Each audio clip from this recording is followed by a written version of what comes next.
حضرت محمد بن سیرین اور حضرت حسن بصری رضی اللہ تعالیٰ عنہ، ان دونوں کا ایک زمانہ ہے اور یہ دونوں تابعی ہیں۔ ان میں سے ایک کا وصال ہوا، انتقال ہوا، حضرت محمد بن سیرین کا وصال ہوا یا حضرت حسن بصری کا وصال ہوا، تو دوسرے تابعی جو ہیں ان کے جنازے کے لیے نہیں گئے۔ تو کسی نے ان کو پوچھا کہ آپ جنازے میں شامل نہیں ہوئے، تو انہوں نے کہا کہ میری نیت کا استحضار نہیں تھا۔ تو آج نیت کا استحضار تو دور کی بات ہے، ہماری نیت ہی دوسری ہوتی ہے، تو پھر اعمال خیر نہیں رہتے۔ تو یہ بنیادی چیز ہے۔ تو جو لوگ حج کرنے جا رہے ہیں وہ اپنی نیت کا استحضار اور نیت کی تنقیح اس کو اپنے اوپر لازم قرار دیں کہ کوئی اور غرض شامل نہ ہو، رضا الہی کا حصول یہ بنیادی نقطہ ہے حج کے مقاصد میں سے، کہ بندہ اس لیے اللہ کے حضور حج کرنے کے لیے جا رہا ہے۔ تو حاجی تو وہ بن ہی جائے گا، خود بخود ہی ہو جائے گا۔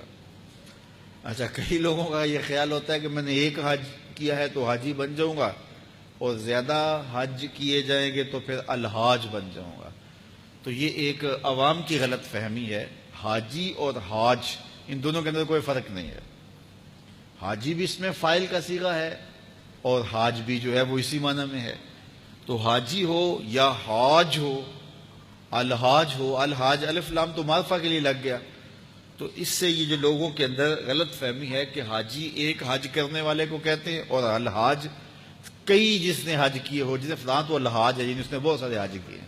تو ایک حج کرنے والا بھی الحاج ہو سکتا ہے اور متعدد حج کرنے والا بھی حاجی ہے۔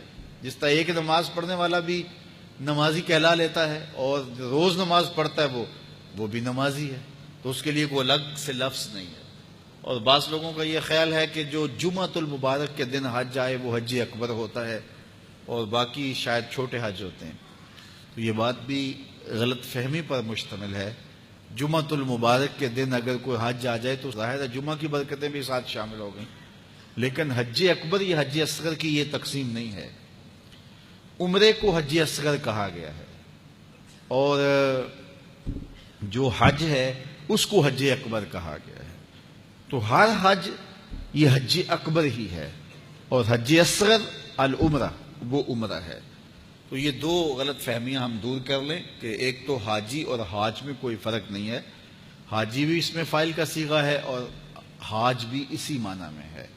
تو اگر کسی کو یہ شوق ہو کہ میں نے زیادہ حج کیے تو میں الحاج کہلا لوں گا، تو وہ جناب ایک سے بھی لکھ سکتا ہے۔ اس کو اگر اس لیے جانا ہے تو اتنے پیسے خرچ کرنے کی ضرورت نہیں ہے، وہ ایک حج سے بھی جو ہے وہ الحاج لکھ سکتا ہے۔ تو یہ مقصد نہیں ہے کہ میں حاجی کہلاؤں یا الحاج کہلاؤں۔ اگر یہ مقصد ہو گیا تو پھر یہ ساری کی ہوئی محنت ضائع چلے گی۔ مقصد رضائے الہی کا حصول ہے۔ اللہ تعالیٰ جل شانہ یہ نصیب کرے، اور یہ حج کے بنیادی مقاصد میں سے ایک مقصد ہے کہ اللہ کی رضا کو حاصل کیا جائے۔